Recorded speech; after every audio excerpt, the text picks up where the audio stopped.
Momento histórico, Paris-Roubaix 2021, participação das mulheres nessa prova. Talvez aí depois de 125 anos de acontecimento, esse é o primeiro ano de prova feminina na Paris-Roubaix. Depois de 2 anos aí sem acontecer a prova, ela já vem aí em 2021 marcando presença, deixando a sua marca na história.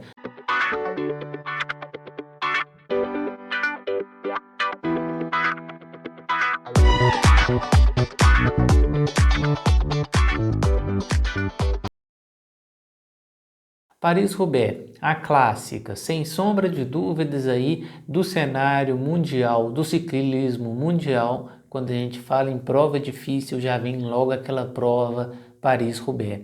Talvez aí, né, não seja tanto uma prova de ciclismo, pode ser que seja talvez aí aquela velha prova de ciclismo de paralelepípedo, né? De acordo com o que eu vou mostrar em algumas imagens para vocês aí, vocês vão ver e vão identificar que essa prova realmente é uma prova difícil, é uma prova dura. O porquê? Talvez por conta das condições, por conta do terreno, por conta das especificações da prova, é uma prova difícil. Por conta da geografia, do local, sim, são vários fatores que tornam essa prova difícil, que torna essa prova um pouco mais dinâmica e que a diferencia das demais provas do cenário mundial, né?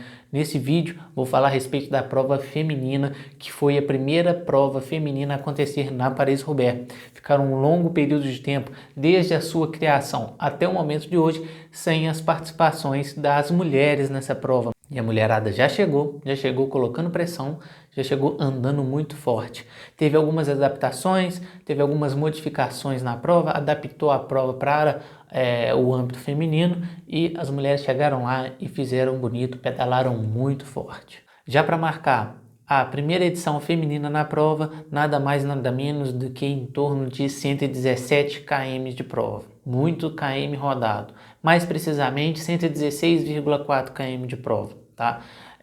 Ao todo foram em torno aí de 17 sessões de paralelepípedo. Leonardo, o que significa isso? São sessões, são trechos em que elas andam literalmente em meio ao paralelepípedo. As condições de prova foram condições que talvez um pouco mais úmidas. Em momentos da prova encontrava-se lama, teve momentos mais seco. E o que eu posso dizer é que, calma, a prova não acontece por inteiro nos paralelepípedos. A prova é um pouco dividida e ela acontece aí horas na estrada no asfalto, horas no paralelepípedo. O que é mais difícil para as mulheres e assim também para os homens, e assim para o trabalho em equipe, essas provas no paralelepípedo, essas provas em trechos mais compactos, em trechos em que você não consegue ter um grande volume de atleta, você não consegue ter aqueles ciclistas ali na frente andando. Por conta de logística, por conta de movimentação de equipe, o trabalho de equipe fica mais lento, o trabalho de equipe fica mais difícil. Os atletas, tanto masculino quanto feminino, são suscetíveis mais ao erro, porque o terreno é escorregadio.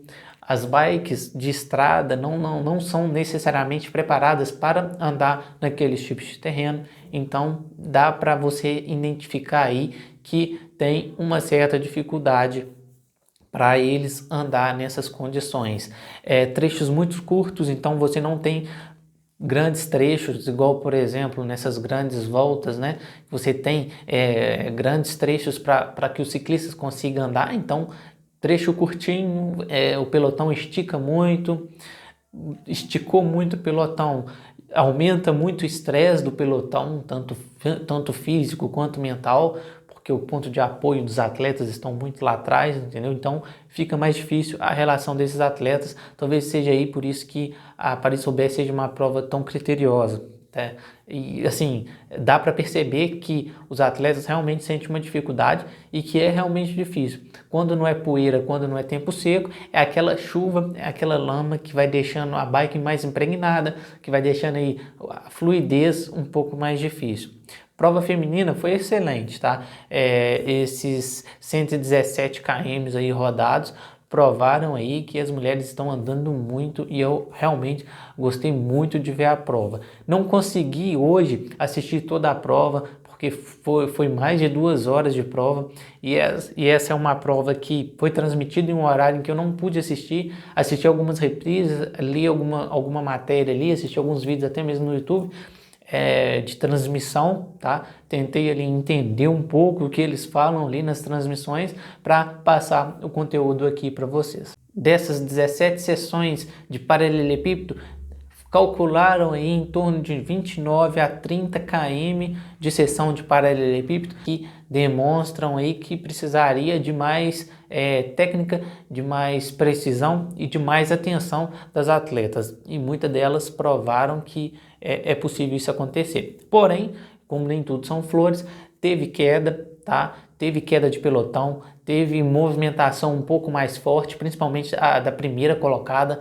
Então, em determinados pontos da prova, teve momentos de mais tensão, teve momentos aí de mais dispersão do pelotão. O pelotão descolou muito, foi desenvolvendo e foram tendo aí esses acontecimentos nesse decorrer dessa prova. Por se falar dos trechos mais difíceis, tem a famosa floresta de Ehrenberg, que talvez aí não seja a opção que a organização da prova fez para que as mulheres passassem nesse trecho. Então, é o trecho considerado mais difícil da prova. As mulheres não passam nesse trecho, nessa prova, elas não passaram por lá, mas assim, passaram por outros trechos que dificulta ainda mais essa prova. Lembrando que a prova feminina andou em torno aí de 116 km, 117 km, que já é muita coisa, tá?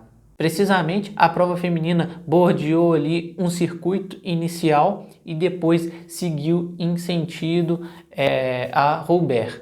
Deu a largada com a presença de grandes nomes aí do ciclismo mundial, do ciclismo de estrada mundial, tá? Então, a prova se desenvolveu, teve um pelotão compacto, até que em determinados pontos mais criteriosos, mais difíceis, uma atleta da Trek Sagafredo se distanciou, conseguiu descolar do pelotão. O pelotão perseguidor ficou na busca, ficou ali atrás, mas bem atrás, cerca de 2 a 3 minutos atrás dessa primeira atleta da Trek, a da Guiana. Então essa atleta foi embora, pedalou muito forte, fez praticamente os trechos mais difíceis sozinha, então ela andou sozinha durante muito tempo, tá?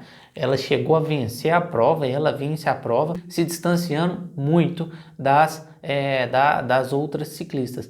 Essa é uma atleta da Trek. Outra equipe que também se destacou foi a equipe da Movistar e a equipe da Jumbo-Visma. A Jumbo-Visma aí que teve uma atleta na segunda colocação, e já na terceira colocação veio outra atleta da Trek, tá? Ela é até uma campeã nacional do país dela. Ela chegou em terceiro colocado. Talvez a Trek aí tenha feito um trabalho em equipe mais acertado e se desenvolveu bem durante essa prova.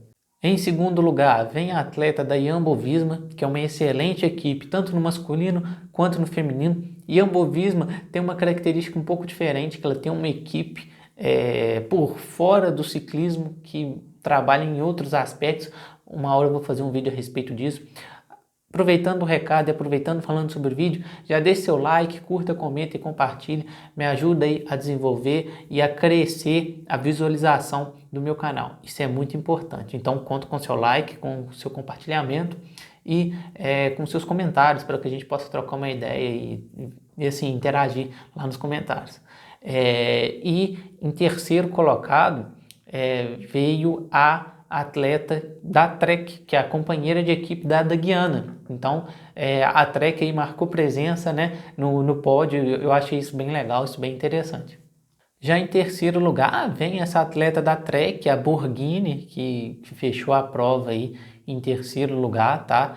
Então, a gente teve aí o top 3, a da Guiana, a Mariana Vos e a Borghini. E vou passar para vocês a classificação das top 10, tá? Das 10 primeiras que cruzaram ali. Realmente o nome delas são difíceis, tá? Porque cada uma de uma nacionalidade ali. Então, não repara o inglês, não repara as pronúncias, porque é nome espanhol, holandês, suíço. Então, realmente são nomes difíceis e são nomes bem locais, né? Sobrenomes bem locais. Então, acaba que Alguns saem bem tranquilo, agora outros aí saem meio atrapalhado, mas é isso aí, eu vou colocar para vocês aí a classificação geral para vocês conseguirem identificar todas as atletas. Tem aí a primeira colocada fechando a prova aí em basicamente 2 horas e 56 nesses mais de 116 km de prova, andando muito bem. Aí a segunda e a terceira colocada aí abrindo um pouco mais de diferença de 1 minuto para a primeira, então elas chegaram bem perto uma da outra, chegaram com uma boa distância, mas em questão de tempo,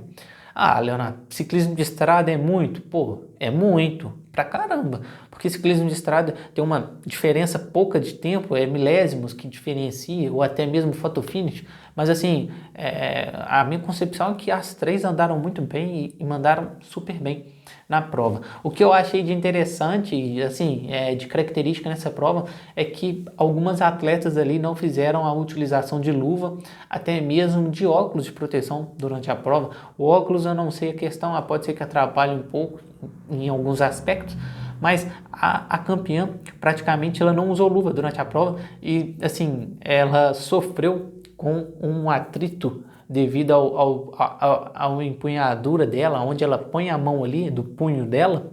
Então, ela sofreu um atrito. No ciclismo de estrada, eles andam muito clipados, né, com a mão muito fechada, né, no guidão. Então, ela sofreu ali uma escoriação na mão, né, meio que por atrito, né, e assim, ficou ali marcado, né, na mão, no físico dela mesmo, literalmente, né, quanto nas pernas, quanto na mão, o quão foi difícil e o quão foi doloroso ela vencer essa prova, mas acredito que o prazer que ela tem agora de erguer o paralelepípedo, né? Para quem não sabe, a premiação dessa prova é um paralelepípedo literalmente grande e pesado, né? Pela expressão dela ao levantar o paralelepípedo.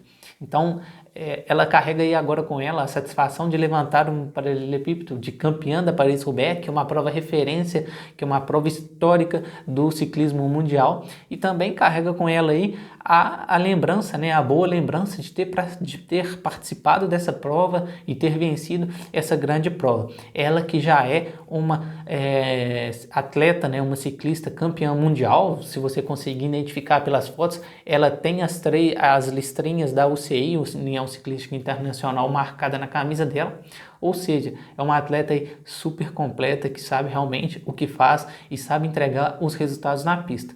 Basicamente o vídeo de hoje foi esse, espero que você tenha gostado. Vou fazer um vídeo específico a respeito da Paris-Roubaix, explicando algumas coisas detalhadas sobre a história da prova.